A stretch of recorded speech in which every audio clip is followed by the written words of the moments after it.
What's up everyone, Tom from the Airsoft headquarters here, and welcome back. Today we're going to be talking about the KWA Mark II gas blowback pistol. Those of you who are not familiar with KWA and some of their pistol products, they do have some 1911 series. Now they do have 5 different total of 1911s available in a green gas configuration. There's the 1911A1, the World War II style of model, and then the following 4 are going to be part of their Mark series. There's the Mark I, Mark II, Mark III, Mark IV. The differences are going to distinguish the different types of external components as well as some internal components. The Mark I is going to be one of the only pistols, the 1911 style pistols, that feature one of the older style of gas operating systems. Starting with the Mark II and going forward, they're going to be using the KWA's Ns2 system, which we will talk about briefly. The Mark II and the Mark IV are going to have a bottom rail segment on the slide itself. The Mark I and the Mark III do not have those. There are also different cuts on the slides and come with different grips. I'm just telling you those to tell you what the distinguishing factors are, but we're going to be focusing just on the Mark II today because that's currently what I can only get from KWA. So starting with the pistol overall, this is going to be a full metal construction, a full metal slide, full metal frame, all metal grips, pins, accents, screws.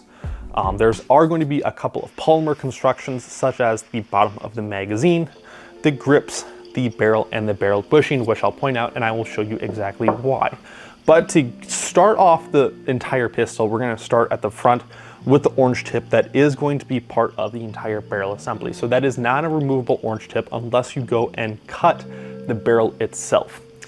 There is the all metal slide here, which has a very nice finish to it with the licensing on there with the Mark series and with the KWA logo on the side here. There is going to be front and rear serrations. For those that are going to be a little bit modular or go with a little bit more tactical type of reloading or control system, they can utilize the front serrations or the rear serrations to pull that slide back or do any type of fancy controls. The front and rear iron sights are going to be pinned in place and are non-adjustable, but they are going to have painted white dots on there.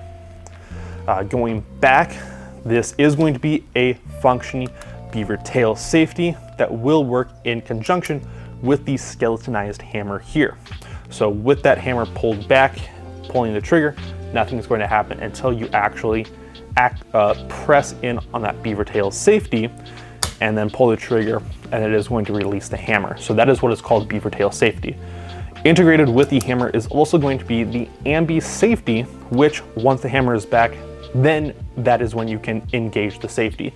It is a huge issue where players that get the 1911 and try to get that safety up without pulling that hammer back will break some of those internal components. I have to tell you, you have to get that hammer back before you can get that safety up. That's a huge critical part of this safety mechanism. Then we have a skeletonized trigger, and part of the skeletonized trigger is going to be a adjustable pull of trigger system, which means on the very inside here you can get a very small Allen screw. I don't know exactly which size, so you're gonna have to forgive me, but you can go in there and you can make adjustments as far as how much pull and how hard that pull is. There's also going to be a 3-slot rail system on the very front here for any type of modern flashlight accessory or laser accessory or airsoft grenade for pistols. That is something that may be something we'll talk about in the future, but we're going to continue with this. The safety here is going to be for right-hand operators only, and it is going to be a fairly stiff trigger, so you do need to make sure you do get your thumb on there and you do actually press it in. The grips on the side here are going to be a softer dimple compared to the harder diamond texturing with a traditional 1911. I prefer these myself. They are going to be softer and they are just going to be a little bit more generous when it comes to a wider spread of individual players and their comfort levels. On the back here is going to be your lanyard loop. That is going to be something, especially for older military veterans are going to be familiar with that. That is where you put your lanyard.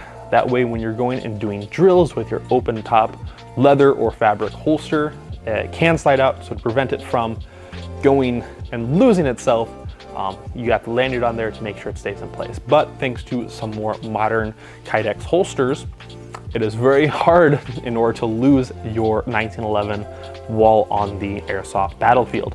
If you are using any type of fabric or nylon holster, due to the metal finish, or just not the metal finish, but the finish on the slide and the frame, it does make it very sleek. And so if you don't have proper retention with that nylon holster, it is a very big concern that you will lose the pistol. It is very easy to slide out, especially since all the weight is concentrated back here in the grip compared to in the slide. So when it's in the holster, it's very easy for it to rotate and slide out. The magazine here is going to be a full construction, a full metal construction. Obviously it's a full construction. The follower here does retain downwards as well.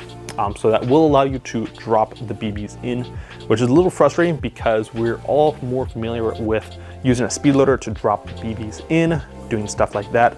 However, with that follower channel, it's not wide enough to just drop BBs in. So from the very top, you have to go one by one in order to press the BBs in. Once it is full, you can press it and it will jump the follower forward. And there is an accent or a extension piece on the very bottom of the magazine here. So it will actually line up with the bottom part of the lanyard. So it does make it a little bit more streamlined. It also helps with pulling that magazine out.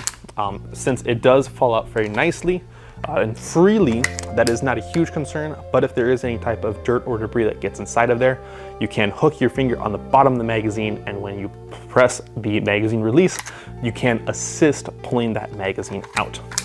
And it does click into place with a very satisfying click. Overall controls are going to be very basic. It is still a 1911 in style, so very popular with video games, very popular in movies. So it is a full blowback, which there is going to be a slide catch. So on the very last round, that slide catch will go back, in which case you just get your thumb up there and it does project the slide forward. Magazine release on the very bottom there. Your ambidextrous safety, which is weird because all the other controls on the 1911 are going to be right-hand operated. So very strange for someone to actually use it in your left hand, since you do need to do a little bit of wonky control in order to get that magazine release, as well as get that slide release for anyone that's going to be left-handed, but not impossible. When it comes to controls with the 1911, some of the things that I have figured out as a player is when it comes to gripping the 1911, since it is going to be a very light touch to engage that safety by accident, just naturally hooking your thumb over that safety will allow you to just help retain that safety downward. That way when you go for a fast upward angle, you don't have any chance of the safety coming up and catching. So once you grab the 1911, just naturally fit your thumb over that safety and then punch outwards. And that will just help guarantee that your safety doesn't get engaged by accident. Overall controls are super basic. Like I said, you can either go with a front serration type of slide control, or you can come back on the very rear of the slide. Overall, it doesn't matter because the spring itself is going to be very, very, very lightweight, and thus you don't need to pull it very hard. Currently, I have the trigger on the lightest setting. So in the shooting examples, you'll be able to see how that looks and how that reacts.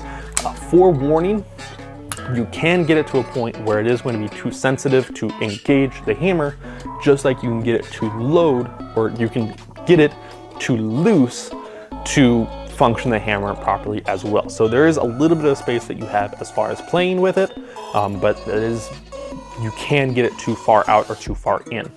So let's talk about disassembly of the 1911. First of all, you're going to make sure to remove that magazine entirely, set it off to the side there, and then you're going to get control of the 1911. What you're going to do is you're going to start with a slide all the way back, release that slide release, let it slide forward until you get the slide release pin in that little small hole, pull it out, and that entire slide is then going to slide forward. You can set the frame off to the side there. You can then take your slide, take your spring guide rod, pull it away from the hop up, spring and the spring retention pin, And then you're going to need to get your tool that comes inside the box. So there's the KWA box. Open that up and get the necessary tool. With the tool, you do need to make sure that you get the correct size. You're going to interlock it with the face. You're going to turn it until the channel, or the, I guess the bolt is going to meet the channel of the slide. And then to the best of your abilities, you're gonna slide that barrel bushing out. And once that is out, then you can take your entire outer barrel assembly and you can slide that through the rest of the slide there. Now, a couple things that you need to be careful of.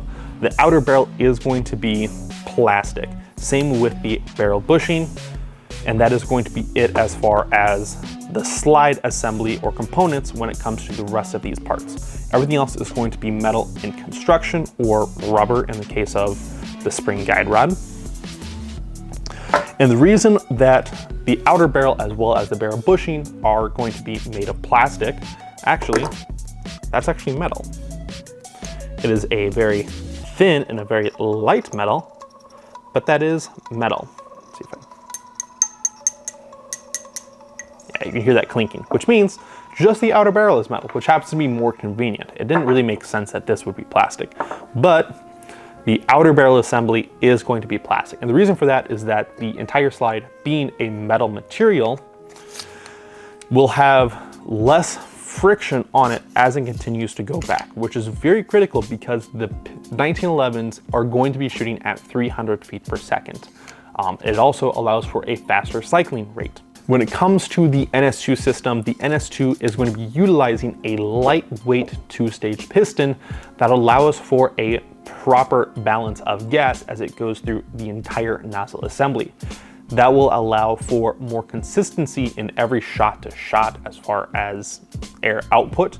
It will also allow more consistency of cycling. When it comes to the KWA 1911s, some people will say that there is going to be an issue of proprietariness with KWA manufacturing.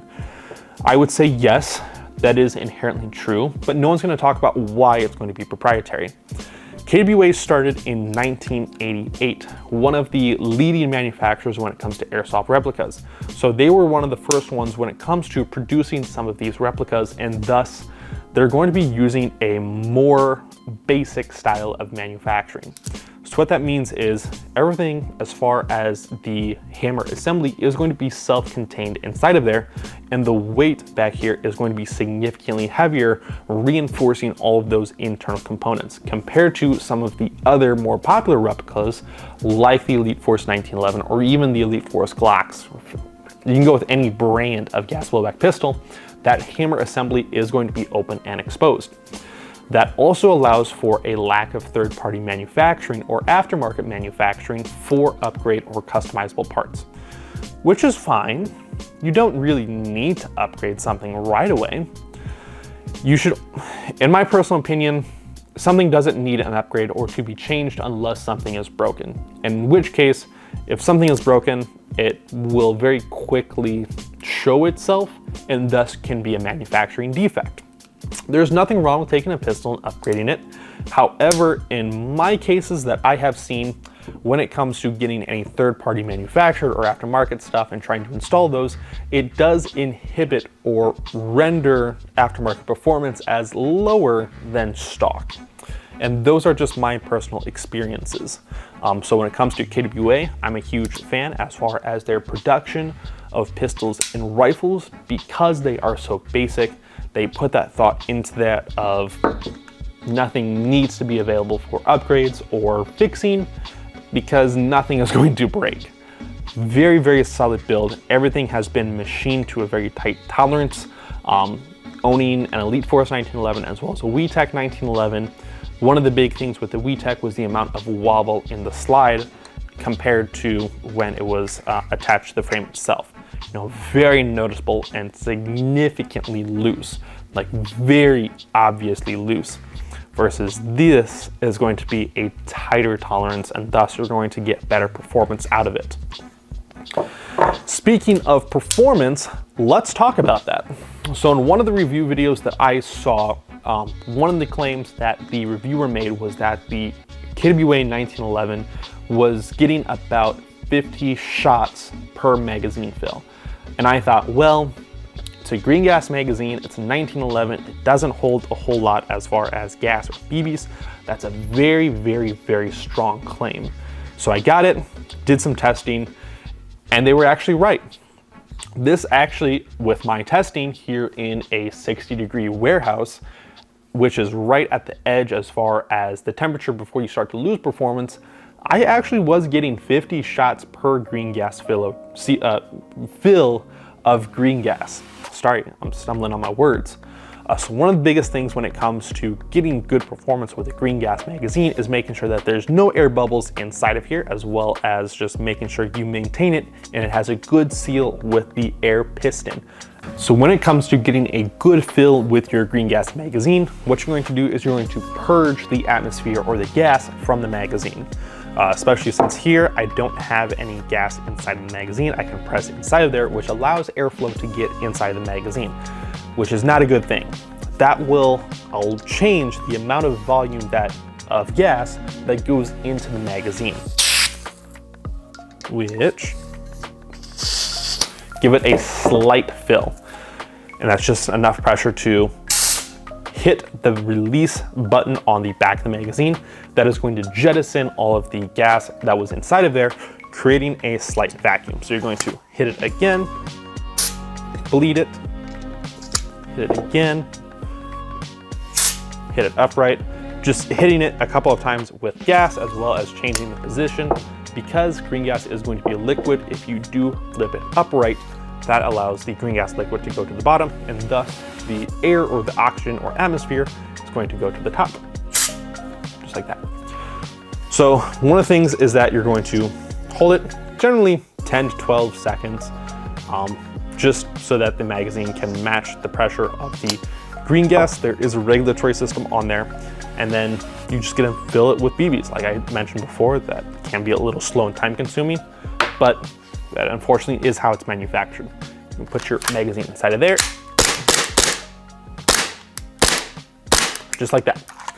So I was able to get about 50 total shots, and the consistency was very, very, very on point. Looking at the chronograph readings, I was averaging about 296. The very first shot was a low 277, but once we got green gas up into the nozzle and the piston assembly, then it was actually very, very tight. I think the lowest once we got our second shot was 298, and then a top velocity reading of 301, if memory serves me correctly. Overall, really, really, really consistent when it comes to green gas pistols. And what is unique is that this magazine holds 21 total shots, compared to a standard 1911, which only holds 14, 15, 16 at a very, very max. The fact that it holds 21 rounds does make it very competitive compared to some of the other more modern style of pistols, like the Glock 17 Gen 5. So overall, great amount of ammo capacity, great consistency and reliability when it comes to the gas operating system. Overall, great reliability, snappy trigger response, very crisp when it comes to the overall action. Very, very, very solid build. All right, I've talked about how great the KWA 1911 is, but what are some of the downsides? What are some of the negative effects that could occur with the KWA 1911? Well, number one, you could fall in love with it, which is not a great thing. Love is hard. You gotta let it go at some point. You know, there's gonna be some point where you're gonna outlive this, and it's gonna be hard to say goodbye. And it's gonna be really hurtful, and no one wants to go through that pain. But it's something you absolutely have to do if you want this pistol. Number two is the fact that the KWA 1911 hop-up buckings are not going to be super, super great. In fact, there is a pretty common issue where the buckings themselves are going to swell up due to the excess of silicone oil, which is not common with other gas blowback pistols, but any amount of extreme silicone oil usage or just overusing green gas very frequently that oil can secrete into the bucking themselves, creating the bucking to expand slightly. You're going to get all of those double feeds, you're going to get issues with jamming, you're going to get inconsistencies, you're going to get bucking rips. So it is something you absolutely have to be careful of. Now there are some cases where that's not an issue, but more common than not, that does occur. So something to be aware of that sooner than later, you will need to either replace or upgrade that bucking. Number 3, it comes with a small little thing of silicone oil. Due to the previous reason of issue, I would not suggest using the silicone oil as far as an internal cleaning mechanism. When it comes to maintenance, it's very, very basic, very straightforward. There's not a whole lot of moving parts as far as metal on metal, other than, the built-in housing around the hammer assembly. The barrel itself is going to be plastic and thus doesn't create any type of shaves or creates any type of wear when it rubs against the slide. So silicone oil itself could be used on the inside of the nozzle, but you will need to shoot that silicone oil out just to make sure that it dries out. You will also need to use some type of absorbent material like paper towel. Almost forgot the word for a second, in order to clean that inner barrel and that hop-up assembly out. That is going to be one of the things when it comes to maintaining this. You also need to make sure that you watch the magazine itself. Currently, with the current production rate of Airsoft over in Taiwan, things have slowed down, so you will need to make sure you take good care of your magazines as well, since this is what is going to store your green gas. So you got to make sure to keep the O-rings up to date, or at least moisturized with that silicone oil, or even that fill valve with that on there, making sure you are getting the loading of the green gas correctly and near perfect in order to preserve the rest of the lips on the side there. As far as the fill valve itself, make sure you don't drop these, make sure you don't chip the lips themselves, the feed lips. And that's really it. Other than a more obvious issue when it comes to 1911 designs and all the weight being distributed to the very back here. So when it comes to using any type of nylon holsters, it is a very common issue if someone does use excessive or extreme movements like jumping over obstacles or trying to sprint really, really, really fast and trying to slide. Will they lose their 1911 and it will drop and it will fall and possibly crack? When it comes to the KWA ones or even the Elite Force ones, that's not necessarily an issue. They are built very, very, very well. I will show you how to make the hop-up adjustments, which using your hop-up adjustment tool, making sure you don't lose this. You can still adjust your hop-up, but it does make it a little bit harder. So in order to adjust the hop-up, you're gonna take the slide back, bring it forward just so that hop-up or that hop-up window is exposed. Take your hop-up adjustment tool, and there are some teeth that protrude out from the cylinder that you are going to then interlock with the frontward facing hop-up unit, and you're going to make your adjustments left to right. And there are going to be some small clicks that you can hear where that hop-up is adjusting, and you can get as precise or as consistent as you want to be. Some of the results of adjusting the hop-up, I use the KWA 0.28. And I was shooting at a distance of 10 and 20 feet. So we've got this guy. So at 10 feet, we did have one ricochet outward, which is right above the number 10 slot because the paper is protruding away from the shooter. So every spot that has the paper in away from the shooter is going to be an impact. So 10 total shots. You can see that there is going to be some spread downward, but overall, very linear in fashion, and thus are going to be very, very consistent.